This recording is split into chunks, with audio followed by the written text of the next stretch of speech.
पुरुषोत्तम परमात्मा पूरन विश्वाधीश।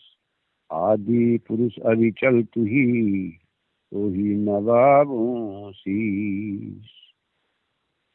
सभी प्रभु भक्तों का कृष्ण कबीरा चैनल पर स्वागत है।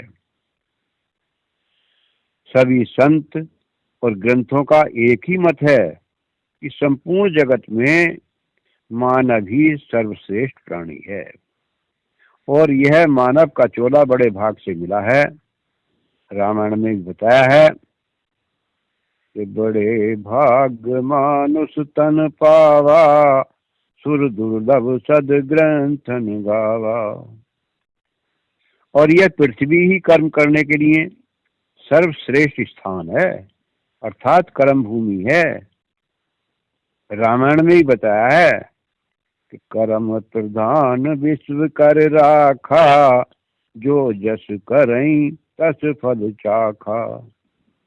बताया है कि संसार में कर्म की प्रधानता है।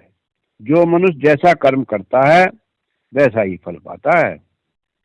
गीता में भी श्री कृष्ण जी ने कहा है कि मनुष्य सुख और दुख अपने कर्मों के अनुसार भुगता है। मैं तो किसी को ना सुख देता हूँ और ना किसी को दुख देता हूँ।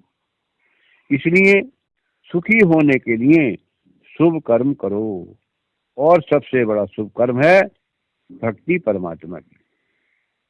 क्या है कि भक्ति स्वतंत्र सकल सुख खानी, बिन सत्संग न पावहि प्राणी।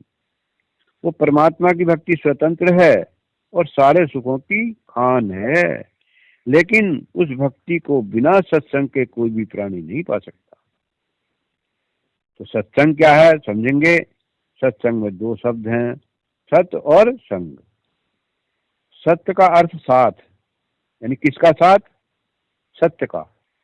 अब जानना पड़ेगा कि सत्य क्या है। सत्य है परमात्मा, और परमात्मा क्या है?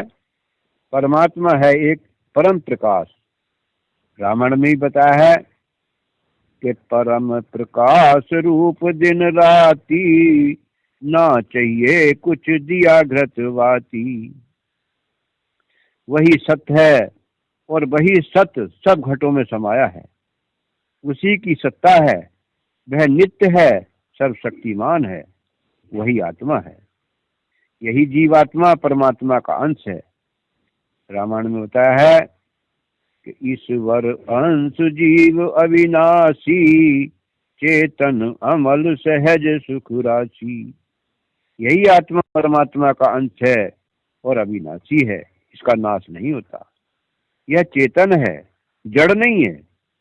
जड़ को भी चेतन करती है, और यह पवित्र है तथा सुखों की राशि है, अर्थात सारे सुखों की खान है।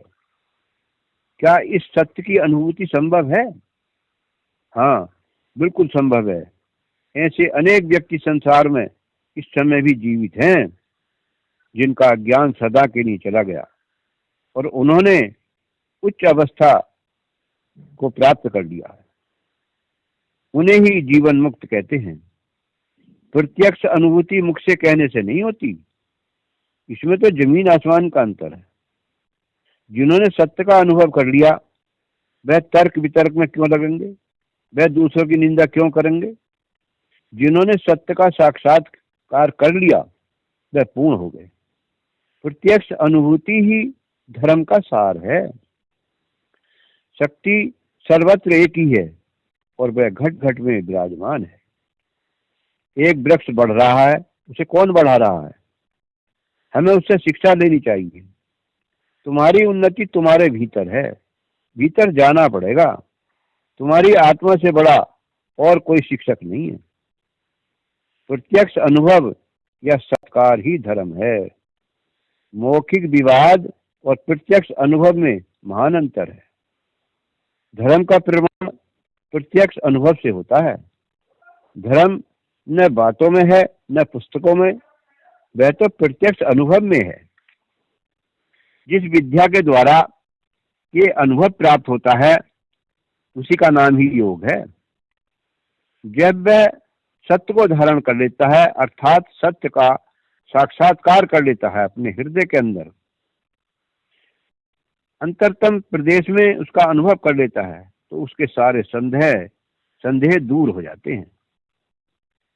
मन चंचल है, मन को अंतर्मुखी करना है, उसकी बहिर्मुखी गति को रोकना है, तो आप पहले अपने शरीर को स्थिर करें, आसन में बैठें, और फिर अपनी सारी इंद्रियों को स्थिर करें, तब मन को स्थिर करें।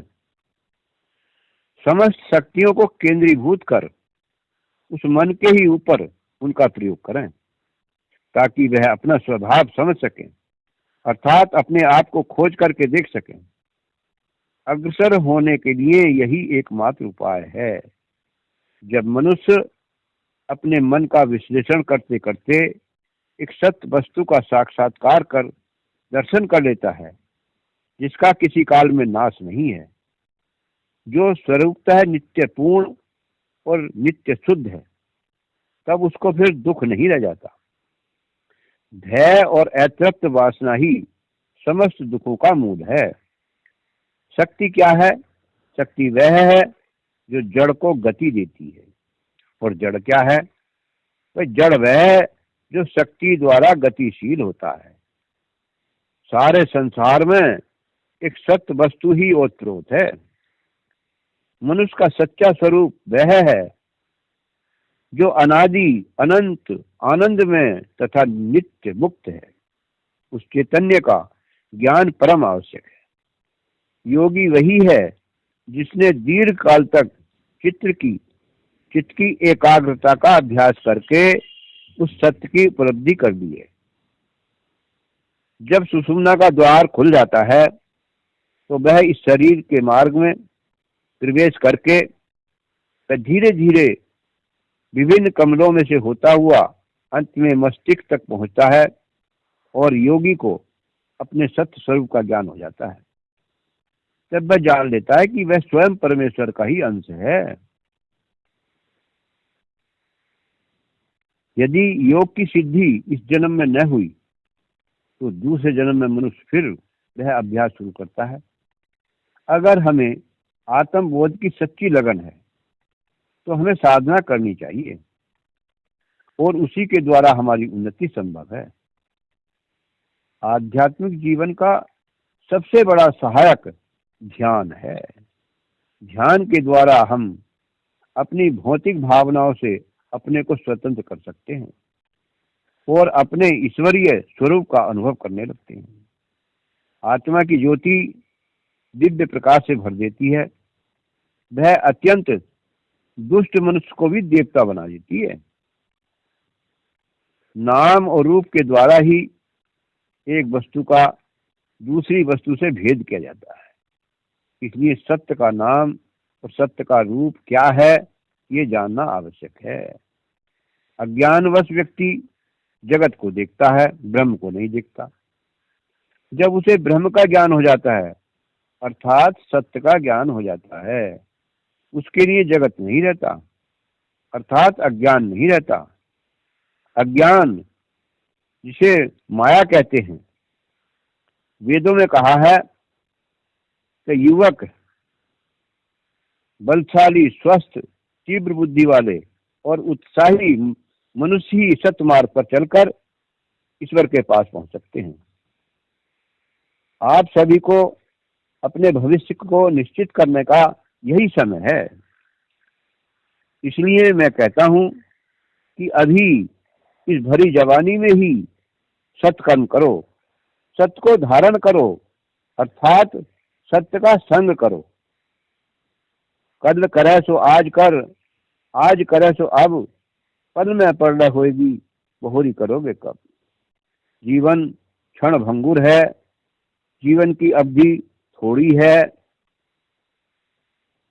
आत्मा अमर है, शरीर नाशवान है तथा मृत्यु अनिवार्य है। देखिए, भजन के माध्यम से बताया है, अहंकार ना करके भगवान का भजन करें, नहीं तो पछताना पड़ेगा। अभिमानी हरि नाम सुमर ले, अंत समय पछताएगा। पड़ी रहेगी कंचन काया, हंस अकेला जाएगा। अभिमानी हरि नाम सुमर ले, अंत समय पछताएगा। पड़ी रहेगी कंचन काया, हंस अकेला जाएगा। भाई बंधु और नारी बेटा, पल भर रहने ना देंगे। भाई बंधु और नारी बेटा, पल भर रहने ना देंगे। चला चली और जल्दी जल्दी, घर से तुझे भगाएंगे। चला चली और जल्दी जल्दी, घर से तुझे भगाएंगे।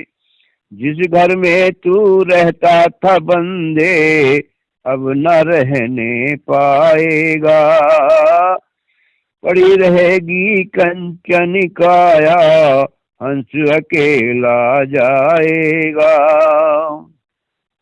गगन कुआ और महल अटारी, सब सुने रह जाएंगे।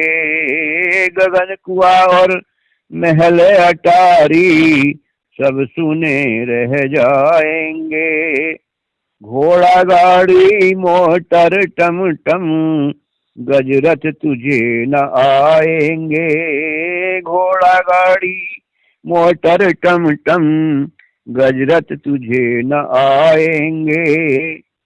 काठ की घोड़ी चढ़ेगा बंदे, और उसी पर जाएगा। काठ की घोड़ी चढ़ेगा बंदे, और उसी पर जाएगा। पड़ी रहेगी कंचन काया, हंस अकेला जाएगा।